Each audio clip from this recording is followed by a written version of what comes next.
looks so shiny. Oh my gosh. I don't know why I look so incredibly shiny on camera at the moment. This is going to be my labor and delivery story with my now 1-year-old son, Justice. I just recently found the footage that I had taken from when he was actually born, and I uploaded that, and that has seemed to do really well. So I figured I would go into like more detail about those 2 days that, you know, from the night we went into the hospital to the day he was born, and even like maybe a day or two afterwards. So I have some notes written down so that way I kind of like don't forget anything, and I'm trying really hard not to forget anything, but you've got to remember this did happen over a year ago now.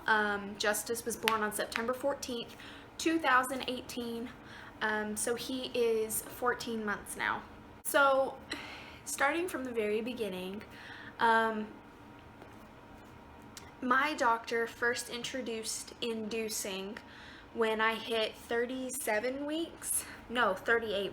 She said 38 weeks.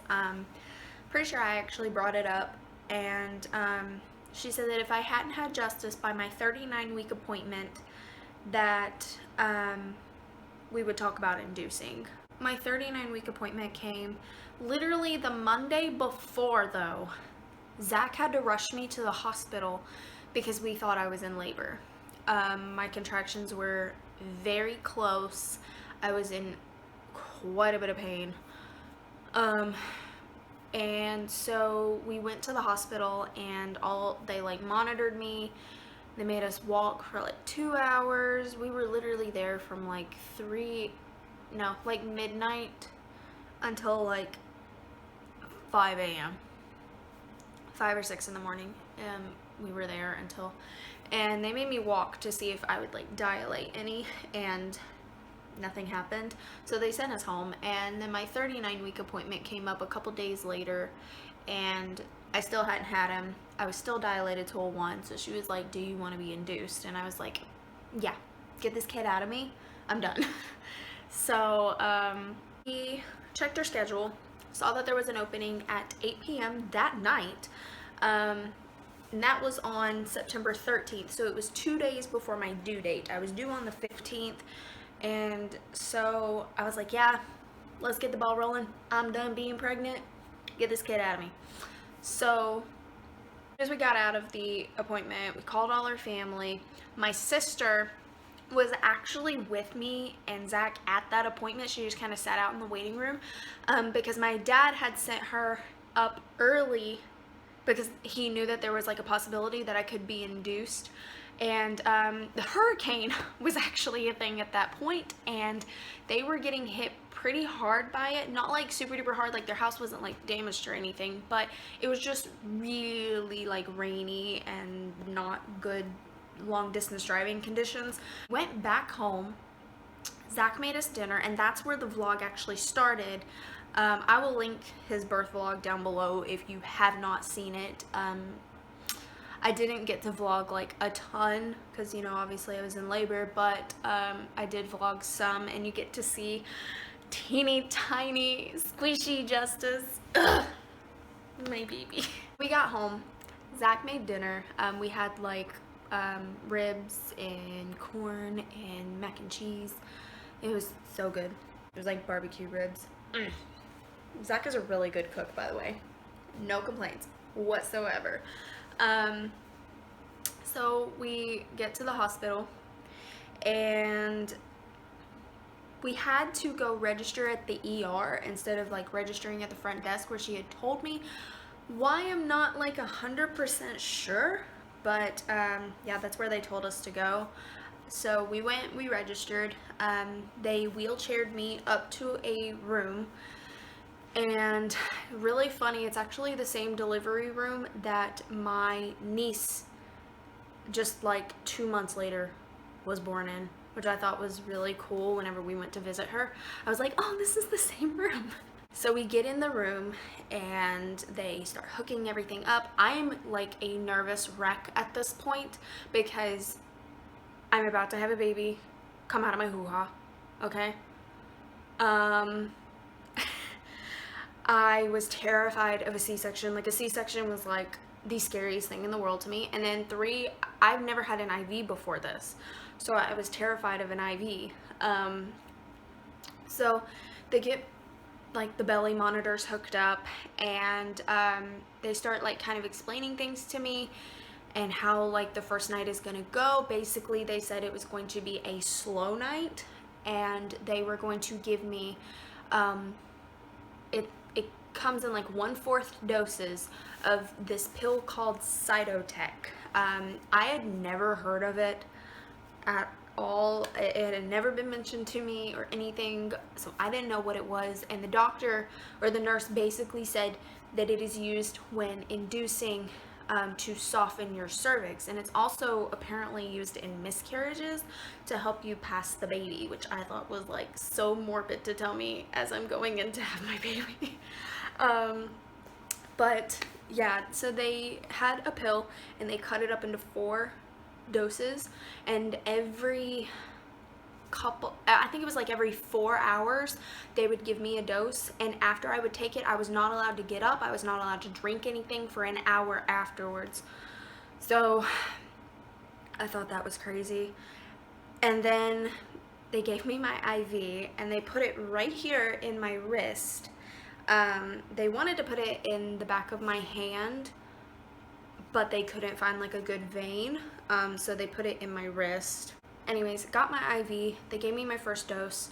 They let me take a couple sips of water like prior to giving me my dose, because I knew I was gonna like be super duper thirsty for that first hour, and I was.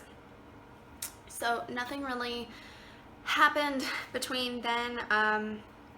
The first hour came, and then I was able to get up and go to the bathroom. With each dose of Cytotec that they gave me throughout the night, I became more uncomfortable.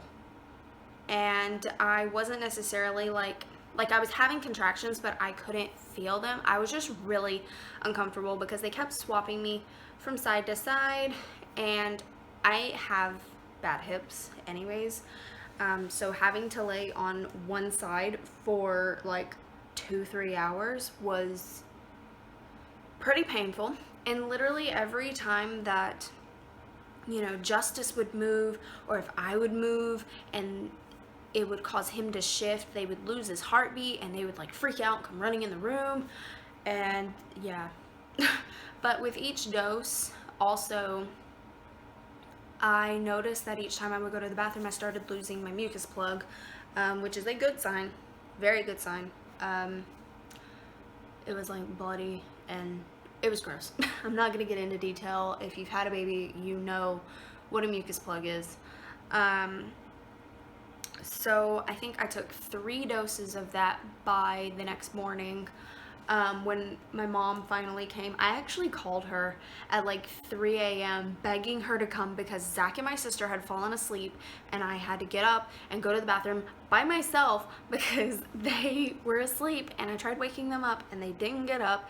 So I got up, went to the bathroom by myself, like unhooked the monitors and everything on my own, and went to the bathroom and then came back. I was so mad. I called my mom and I was like, Mom, I'm really uncomfortable and Zach and Allie are asleep and they're not helping me. And so she, I think, wound up getting there at like 5:30, between 5 and 5:30 she got there. Then skip to 8:30 a.m. is when my actual doctor, who is amazing and I love her to death, she will deliver every single baby I have. Never switching doctors. But she came in and she checked me and I was at 3 centimeters. She was just kind of like, okay, well, we're gonna break your water. And then my nurse asked me if I wanted her to go ahead and get the anesthesiologist in to do my epidural, since they were going to break my water and I was planning on getting one anyways. And I said, yeah, go ahead. So they went and did that. And the anesthesiologist was actually in the next room doing a surgery, some anesthesia for surgery, so it kind of worked out. I didn't have to wait super duper long to get my epidural, thank God, because as soon as she broke my water, They don't lie when they tell you that it feels like you're just like peeing yourself really bad. And immediately my contractions just went through the roof. I was in so much pain, like with each one, and they were coming back to back to back to back to back. Like, I was on my side and I was like in fetal position. I was shaking, and like Zach was holding my hand at one point while my mom was getting a wet rag, and then Zach went to do something else and my mom was holding my hand, and I was just in so much pain. So then the anesthesiologist came in at like 9 o'clock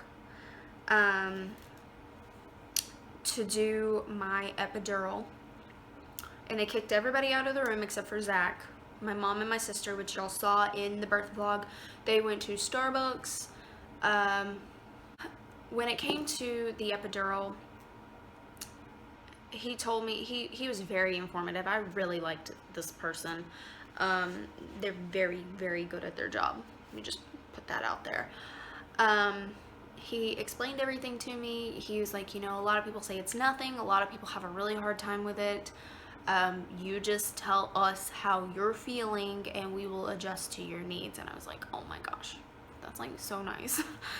So they had me sit up on the side of the bed, and I had a pillow in front of me, and then the nurse was in front of me, and they had Zach right next to the nurse, which I was a little mad about. I really wish they would have put Zach in front of me and not the nurse, but it is what it is.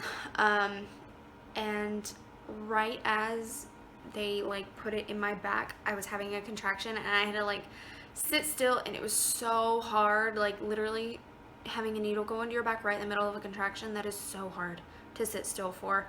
So they finally got it in, got it taped and everything, and then they laid me back down and they started administering it, and it was like the pain was just gone on this side. This side did not go numb. I still felt stuff on this side. So no, it was the opposite. It was this side that didn't go numb and this side that did go numb. They had me lay on this side, and this is really smart on my my nurses. Was it my nurse or my doctor? I think it was a nurse. Had me lay on the side that I was not numb, to let gravity do its work. And then she took my leg, my right leg, and she hiked it up onto a food table that was put up as far as it would go. This opened my pelvis and allowed Justice to slide down. Very similar to a peanut ball, which is what I've seen. It felt really good to lay like that though, because then like the epidural kind of came to the other side and I was actually able to get some rest. By that point, family had started to kind of show up. My grandparents got there and they were in the room. I was like in and out, sleeping and not sleeping for the rest of the time. And you know, every now and then like the epidural I guess would wear off and I would tell them like, yo, I'm feeling something, I don't like it, can I have more? And they would give me more. And then at 4:40 p.m. my doctor came in and she said that I was dilated to a 10 and that it was time to start pushing. And at that point my epidural had basically worn off. So I was feeling everything for the most part. So then they hiked my legs up. Like, family, if you're watching this, click off right now because it's about to get a little in detail and I don't know if you want to hear that. So anyways, moving right along, they put my legs up on the stirrups. Zach was up here at my head. My sister or my sister and my mom were holding my legs. I don't remember which sides they were on though. My doctor, as soon as she like looked, she was like, oh, he's got hair. And I was like, you can already see him? You know? So then with each contraction I would push, and for some reason when that point came, my contractions slowed down. Like I stopped getting them as frequently. So we had to kind of wait a little bit, and then with another contraction I would start pushing, and then wait a little bit, and another contraction, I would start pushing, and he was out within 10 to 15 minutes of pushing. But there towards the end, when he was like almost out, his shoulder got stuck, and my doctor kind of had to like go in and basically pry him out, and I still kind of remember the pain from it. Y'all, it didn't feel good. But then when they finally got him out, they laid him on my chest, and I'm a little mad because they didn't ask Zach if he wanted to cut the umbilical cord, even though we had told them while I was still like dilating that he wanted to cut the cord. I guess it just had to do with the fact that his shoulder got stuck, and they wanted to make sure that he was okay and that he didn't have a broken collarbone. They snipped him and took him away, and then immediately afterwards they like cleaned him up, brought him back to me, and I breastfed him. And then right after that we did skin to skin. Like literally all the people that came, like family wise, didn't get to see him for like 2 hours after he was born because we breastfed and then did skin to skin. That's pretty much it. We stayed in the hospital for like 2 or 3 days after he was born, and then we went home. So yeah, y'all, that is my labor and delivery story. I hope y'all enjoyed, and I will see y'all in the next video. Bye, guys. And I think to myself, what a wonderful world.